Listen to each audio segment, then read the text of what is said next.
इस बीच चीन के प्रभुत्व वाले ट्रेड ग्रुप आरसीईपी में भारत शामिल हो सकता है। एक रिपोर्ट के मुताबिक भारत एक बार फिर से आरसीईपी में शामिल होने की संभावनाओं पर गौर कर रहा है। भारत ने नवंबर 2019 में इस ग्रुप से बाहर होने का फैसला किया था, लेकिन हाल में भारत और अमेरिका के बीच बढ़ी तल्खी की वजह से भारत का झुकाव चीन की तरफ बढ़ा है और ये संभावना है कि व्यापार को बढ़ावा देने के लिए भारत आरसीईपी में शामिल हो सकता है। सर, पहले तो यही समझना चाहेंगे कि आखिर में भारत ने आरसीईपी छोड़ा क्यों था और इसमें शामिल अगर भारत होता है तो इसके क्या कुछ फायदे मिल सकते हैं भारत को?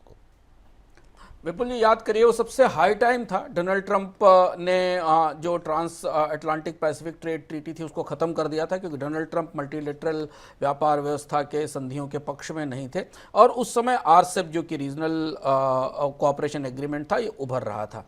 आप दर्शक याद करेंगे कि भारत में इस पर एक लंबी चर्चा बहस चली थी। सरकार ने तो कोई चर्चा बहस नहीं की थी, पर बाहर काफ़ी चर्चा और बहस चली थी कि भारत को आरसेप का हिस्सा होना चाहिए कि नहीं होना चाहिए। वो दुनिया की सबसे बड़ी आर्थिक ग्रुपिंग है जिसमें कि बड़ा बाजार उपलब्ध है, चूंकि भारत आसियान के साथ एफटीए में मौजूद था। सरकार ने एक कमेटी बनाई थी, उस कमेटी ने एक बहुत अच्छी बड़ी सी रिपोर्ट दी थी। सुरजीत भल्ला उस कमेटी के चेयरमैन थे और उसने स्पष्ट रूप से सिफारिश की थी कि भारत सरकार को आरसेप में शामिल होना चाहिए, इससे भारत के निर्यात के बाजार मिलेगा।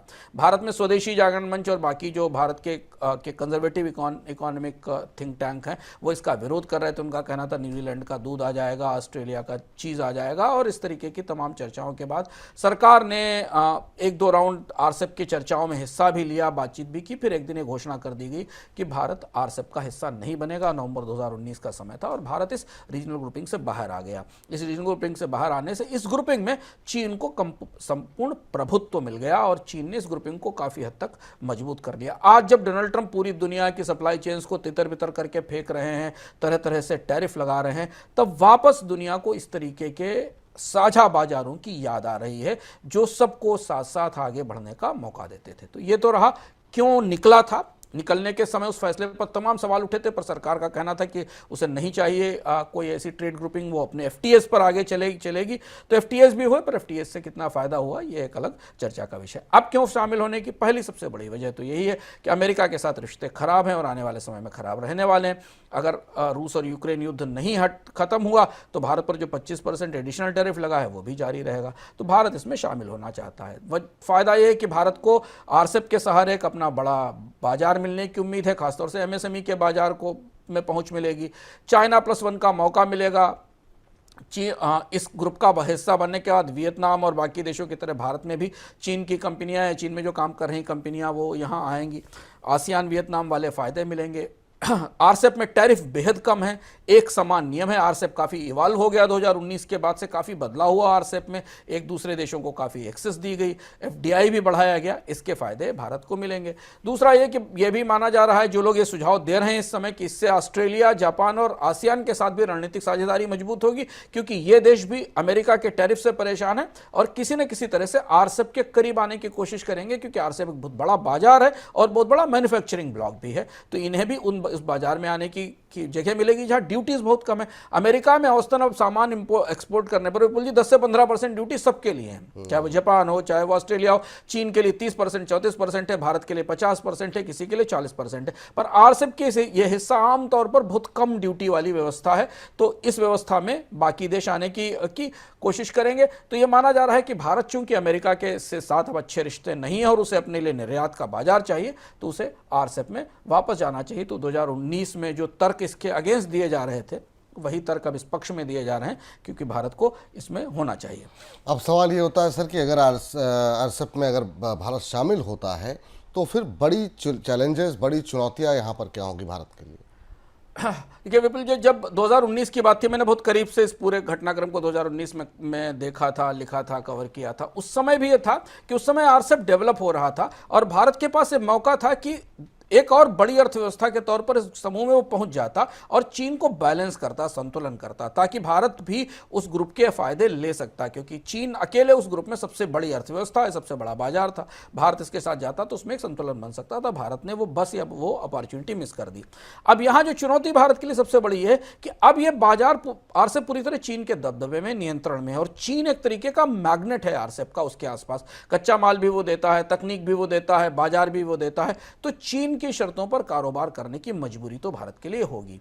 चीन के साथ भारत का व्यापार घाटा बढ़ सकता है, क्योंकि आरसेप के जरिए जो सस्ते इंपोर्ट हैं वो भारत में आएंगे, जिसमें एग्रीकल्चर, टेक्सटाइल, इलेक्ट्रॉनिक सेक्टर्स को नुकसान हो सकता है। जो बात हमने अभी आपसे शुरुआत में संकेत में कहा कि भारत और चीन के रिश्तों से भारतीय उद्योग ज़्यादा परेशान होते हैं, उनको चुनौती दिखाई देती है।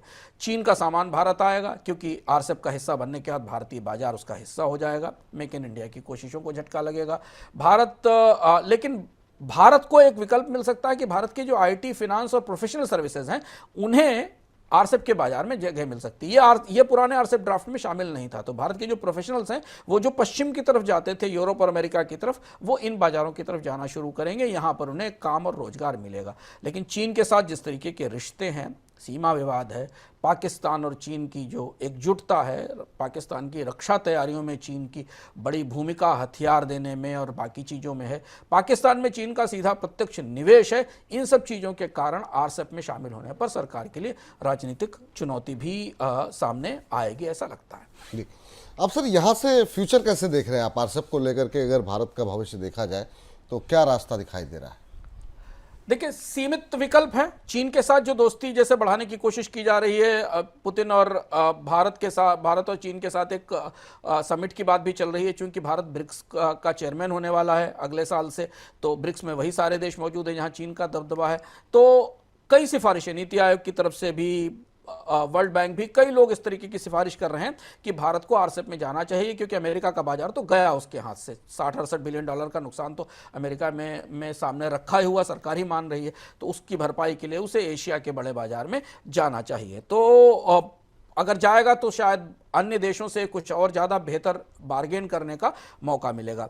मुझे लगता है जो संभावना, अगर भारत इस पर सहमत होता है और चीन के साथ उतनी दोस्ती, उतनी निकटता बढ़ाई जा सकती है, तो भारत क्रमशः आरसेप में शामिल होने की कोशिश करेगा। जो संकेत मिल रहे हैं कि धीमे धीमे वो अपने लिए सिक्योरिटी के उपाय बनाएगा, सेक्टर से छूट जाएगा, कुछ डिस्प्यूट सेटलमेंट के सिस्टम्स लेकर आएगा, तब उसके भीतर जाने की कोशिश करेगा धीमे धीमे, एक क्रम के साथ, जिसमें थोड़ा समय लग सकता है। लेकिन हाँ, ये बात जरूर है कि इसके बाद संकेत बड़े स्पष्ट होंगे कि भारत चीन लेड ट्रेड ब्लॉक का हिस्सा होने जा रहा है। तो बड़ी दुविधा और असमंजस की स्थिति है। लेकिन चूंकि आरसेप वापस चर्चा में आ गया है, सरकार के चर्चा के जो थिंक टैंक हैं उसके विचार में है, तो ये देखना बड़ा दिलचस्प होगा कि जिसे आप 2019 में छोड़ आए थे, आप वापस फिर उसी के पास पहुंच रहे हैं।